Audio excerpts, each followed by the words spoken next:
Welcome to the Business of Defense, and thank you for joining us. I'm Rich Brady, CEO of the American Society of Military Comptrollers.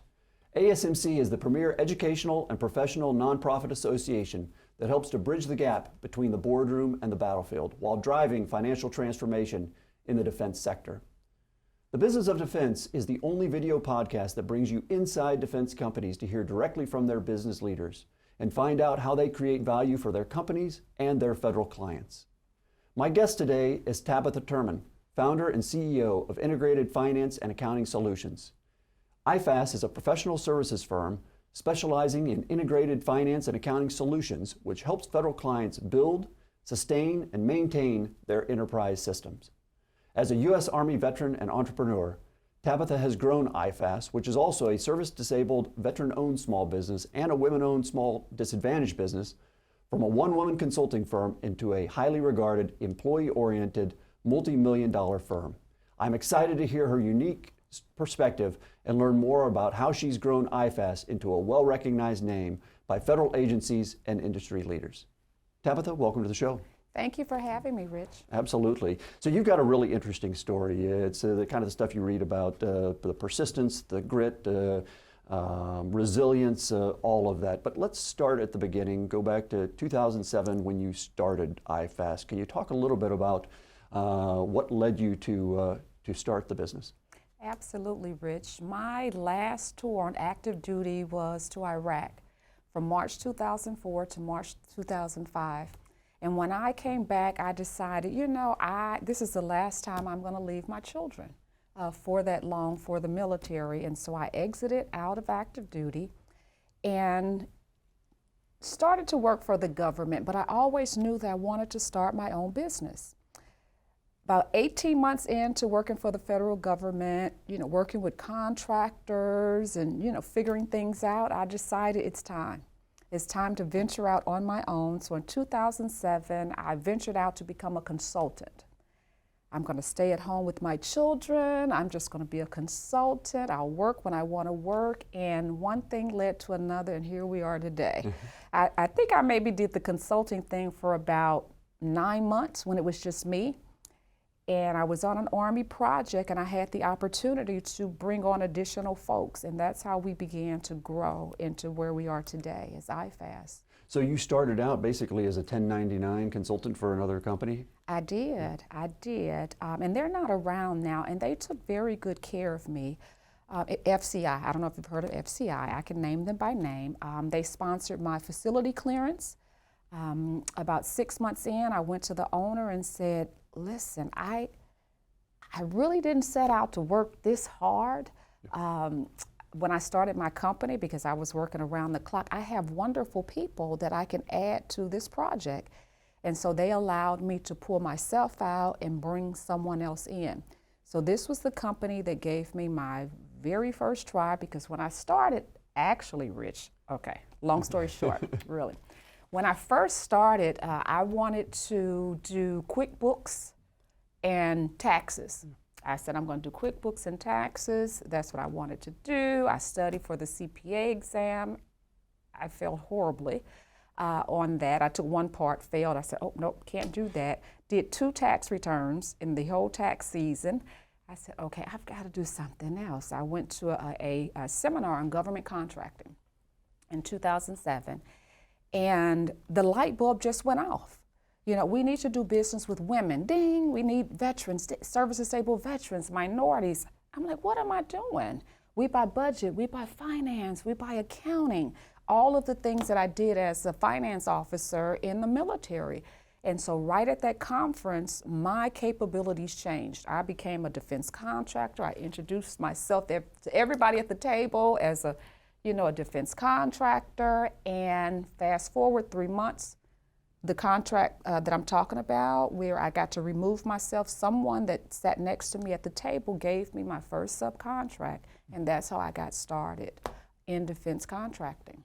So it sounds like, I was thinking you were taking on a lot of risk when you did this, went out on your own, but going to that seminar that you went to, it sounded like there was less risk involved than you would originally think, because they were looking for all these things that you had. Absolutely, and I just didn't realize, I thought government contracting was so convoluted. Okay, I got to get all these certifications, I've got to do this first, I've got, coming from the military, I'm thinking I've got to, have all of these things in order before I can enter, the industry. But I found out all you needed was like the grit, the grind, because it is a grind, running around the Beltway, getting customers and everything. But I just knocked on the doors that I was familiar with, my old bosses. Hey, sir, remember me? Ma'am, remember me? And they were, the 15s and the SESs, at different agencies. And that's where I got my start. Just leveraging the network that I had built in the military. Yeah, no doubt you're going to have to work very hard. You said you were thinking about doing QuickBooks and just basic, so it just started out as kind of basic finance accounting work. Yes, that's what I thought, working from home, because again, I started my company because I wanted to have more flexibility with my children. Right. And that's how I started. It was a lifestyle company for me, and 17 years later, it's still the same. If I feel like I'm taking on too much, okay, what job do I need? Am I doing too much as a CEO? Because now I see myself as the visionary. Not much in the execution anymore, but really built the infrastructure to support the mission and vision that I set out for, and to remain true to why I started the company. And that was the flexibility to be with my family. My children are adults now, and so now I'm back in, and it's like, oh, you've built this thing to run, kind of like you're the visionary, you have great folks around you, you really don't have to be, I'm like, hey, I can come over and help with recruiting. Hey, accounting, need any help? I can come. Ma'am, we have this, we've got it, we have it. So I do more of this, more giving back, more mentoring is smaller companies. That's what I do now. Yeah, and even though your children are adults, as I've found, they still need a lot of assistance. So yes, you definitely want to be there for them. Can you talk about how IFAS has grown over those 17 years? From a small working as a subcontractor to becoming a prime contractor, mm-hmm. and growing into all areas of finance and accounting. Mm-hmm. So our capabilities centered around what it was that I could do as a leader, but as we started to grow and started to see what industry needed, we started to build our capabilities out to support our clients. I have some great folks on the team, and also it was important to me to build the infrastructure. Not just be a small that supported the client, like a staff aug. We're not that. We are solutions oriented. We can sit alongside the client and do that as well, and not just augment your mission and what it is that you do. So we've been able to grow where we're planted. We'll go into an organization. We are financial managers. We're true to our core. But sometimes the client asks you, can you do other things? And we oblige if it's something that we can do. If we can't, we go get a partner. We're not opposed to being approached about an opportunity and saying, no, that's just not us. But I do have someone that can do that for you. So building the infrastructure was very important early on. So internally, we've always had HR department, accounting, our contracts, proposals, quality. We're ISO 9000 certified. That was very important in the beginning to be certified and to have our processes certified. Yeah, I understand you talked about you're a solutions provider now, mm-hmm. and you've got these centers of excellence. But yes, did you start out with that in mind, or did you start out doing more staff augmentation? Because it seems, when I talk to companies in this space, many of them, just to get their start in that staff augmentation realm and then want to get to solution. Mm-hmm. Some of them stay in staff augmentation, mm-hmm. and are able to build companies doing a lot of staff augmentation. That's mm-hmm. what they're known for. Yeah. But it sounds like you've gone into the solution space with these centers of excellence that mm-hmm. You've developed as mm-hmm. well. Mm-hmm. It's kind of a mixture. We do have some staff aug work, absolutely. Solutions, absolutely. Sometimes you go in and doing the staff aug, but then they realize, okay, this firm is way more savvier than than what we had before. So let's leverage the opportunity that we have with them, and we, may be able to add additional services with that. But absolutely started a staff aug. Do we still have it? Absolutely. Do we love it? If it's, we support the client. We are here to support our customers. It's not a bad thing at all to do that. Right now we're close to 300 strong. So as we grow, we're graduated 8A. Okay, so the strategy had to change coming out of the 8A program, as you know. And so we started bidding, winning, and learning. The L was a learn, not a loss, Rich, okay? And we still have that mentality. We learn, we don't lose. Coming out of the small business, we still have a couple years run time before we into Never Never Land, but we're going to, we're going to swing at it and see how we do and learn from that. We don't take losses. We learn. That's a great attitude to have, Yes. and you have to in this space, right? Because you're gonna have to take a lot of swings on a lot of contracts before you land a couple. That's absolutely correct. Yeah. Now, you mentioned, again, going back to the beginning, that there's opportunities for service veterans, disabled veterans, women. Your company is designated as a service disabled veteran-owned small business and a women-owned small disadvantaged business. What advantages does that provide you as a company, and are there some downsides to that too? As you market yourself in industry, clients that are looking for support, and when you answer RFIs, the rule of two. So if there are other service-disabled veteran, woman-owned firms out there, two of you answer an RFI, you do well, then the opportunity can go your way. So that's where the advantage is. It kind of, the competition is a little slimmer as you get bigger and your capabilities mature. In the beginning, there are a lot of service-disabled veteran-owned businesses. There are a lot of woman-owned businesses. But as you get known in industry, you get the past performance, then it kind of narrows, in my perspective. And so you're able to build on that momentum over time. But it takes time. It takes time. As you said, that resilience, grit. And I definitely want to get into that in the next segment. We'll talk about the culture in IFAS and what you've been able to develop there. Okay. You are listening to The Business of Defense with my guest, Tabitha Turman, founder and CEO of IFAS. We'll be right back. Welcome back to The Business of Defense, sponsored by ASMC on Federal News Network. I'm talking with Tabitha Turman, founder and CEO of Integrated Finance and Accounting Solutions. IFAS's team of experts are guided by a company code of ethics and philosophy that focuses on the individual, customers, and community. This approach creates a strategic advantage for IFAS as they seek to attract talent and operate globally while giving back locally.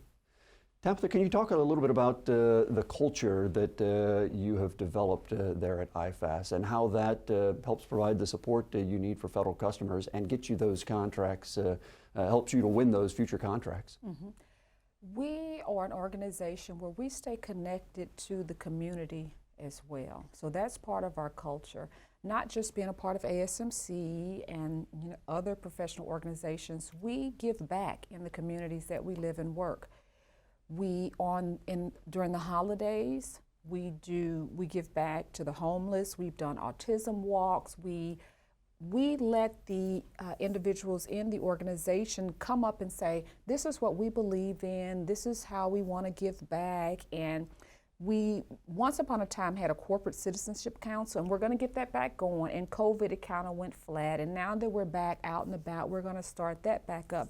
And that's individuals where they volunteer and they say, we want to vet the requests that come in. It's not a Tabitha, this is just what I want to do. It's more, we get the employees involved in that giving back. So that's part of the culture as well. And I tell, we don't have a BD department, we're all BD. And that's another thing that we strive to communicate and develop within our culture, where we all are kind of mini entrepreneurs. Within IFAS.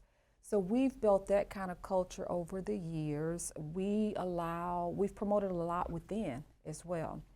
within the organization that have started on the delivery side, and now they're at headquarters providing support as directors and vice presidents. So we believe in growing individuals as we grow as an organization, and that's how our culture is built. How much of this is influenced by your military background? I mean, what did you take from the military that has helped you succeed and develop this type of an organization? The teamwork. I can't do anything alone. I'm more of a visionary officer. I was enlisted as well, but I'm more of a visionary, and so that execution piece, it has to tie together. And you have to motivate people to want to believe in the mission and to want to follow you. You can be out front, way out front, and turn around and nobody's back there. Right. You know what they tell you in the military. So it's the same thing in business. You have to be able to motivate individuals to believe in the vision and mission that you have set forth for the company. And I believe we're doing that. Are there disconnects at times? Absolutely, because we've evolved. We start here, and then we just kind of shot up, and it's okay.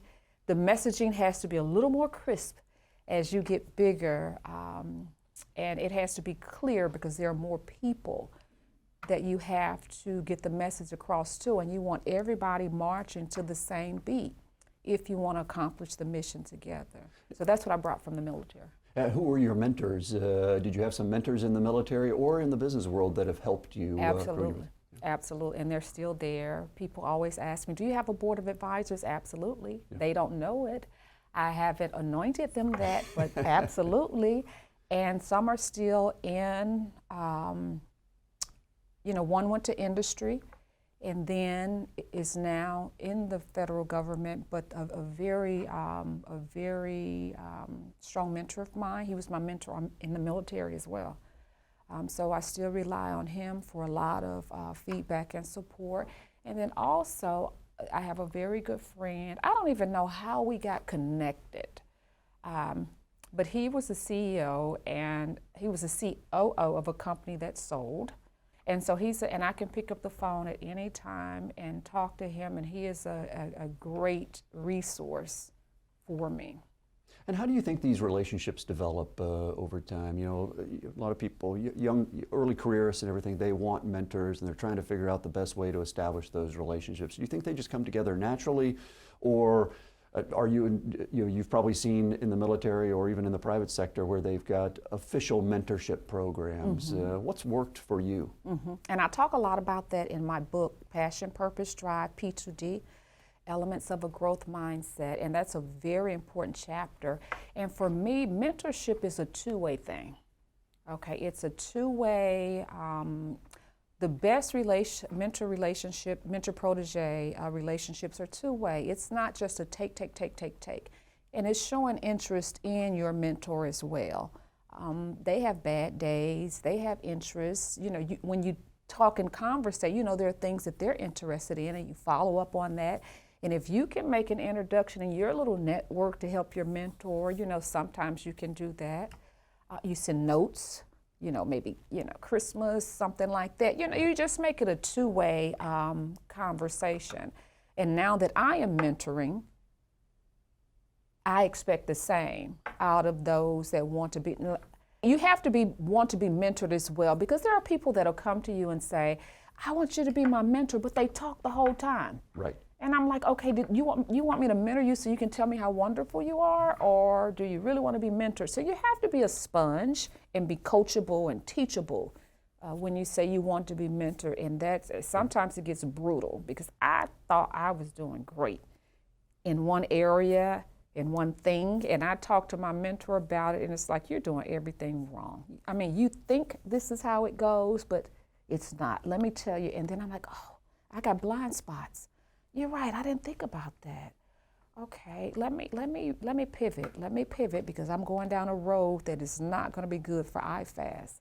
Yeah, you have to be open to some harsh criticism, some tough criticism if you're going to be in an effective mentor-mentee relationship. Yes. What led you to write your book, to write all this down? Absolutely. So this is like a labor of love. It took over 15 years, notes, manuscripts all over the place, and then the world shut down in March of 2020. So you had all sorts of time on your hands, right? Yeah, I'm like, oh, what can I do? Okay, yeah, because I wanted to be productive. I'm one of those people where I just can't sit or I have to be, I want to be productive. And so I went to writing the book.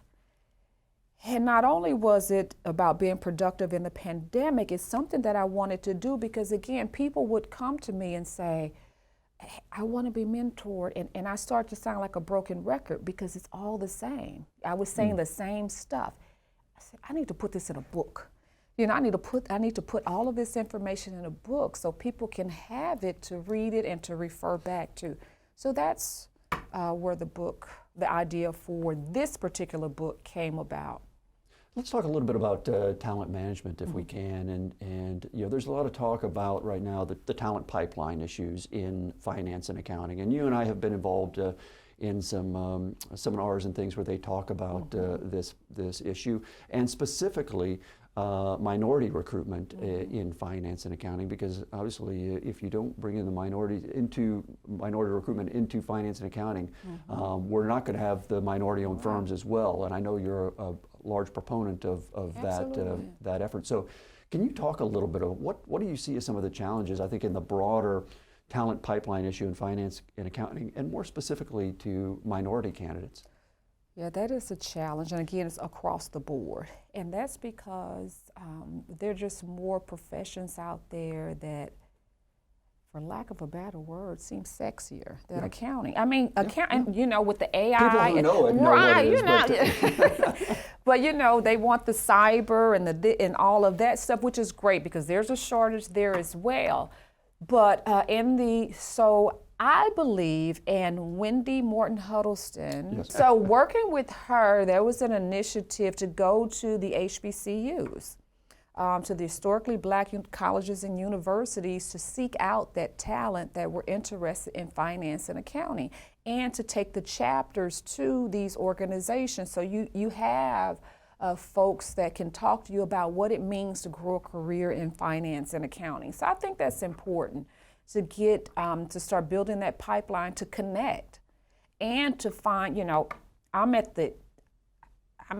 about to sunset out of, you know, the workforce. And so I think getting the younger generation to talk, someone that resonates with those folks that are coming out of college, what it is they're doing, the paths that they took, and then what you can do with an accounting or finance degree. It's not just sitting crunching numbers, you know, like the old days where in the Excel spreadsheet, you have that the analytical skills to go out and start businesses. You have accountants that venture over into the IT, that go into other spaces because you have those analytical skills. So we just have to market it in a way to where it's attractive to young folks. You just don't hear kids saying, I want to go into accounting anymore, which is unfortunate. But it's a passion of mine to get more minorities interested in the finance and accounting field. Well, you are definitely a role model in that area. So where are we going to find Tabitha Turman in 5 years? At IFAS. In 5 years from now, I see us, so we'll more than likely be out of the small business arena. We'll still grow the organization and look for opportunities for our folks to grow as well, staying connected to the community. Also, probably on my second book, I have an affinity for, again, mentoring the next generation of leaders, you know, those 8A firms that are coming out of the 8A program, giving them hope. You know, we graduated 5 years ago out of the 8A program, and we're still around. But, you know, in industry, the stigma is that, you know, most 8As, when they graduate, they go away. Right. But I want to be able to motivate and inspire them to actually, you know, build your infrastructure, start bidding earlier than your 7th or 8th year, because it's 9 years in the program. Start bidding early so you can win or learn. You have to learn how to play when it comes time to bidding on opportunities. So that's where I see myself at. Well, we look forward to having you back and hearing about all of your accomplishments. Thank you so much, and thank you for having me, Rich. Absolutely. I'd like to thank today's guest, Tabitha Turman, founder and CEO of IFAS, for talking about her firm's strategy, culture, competition, and customer-centric focus, which have led to sustained growth for nearly 20 years.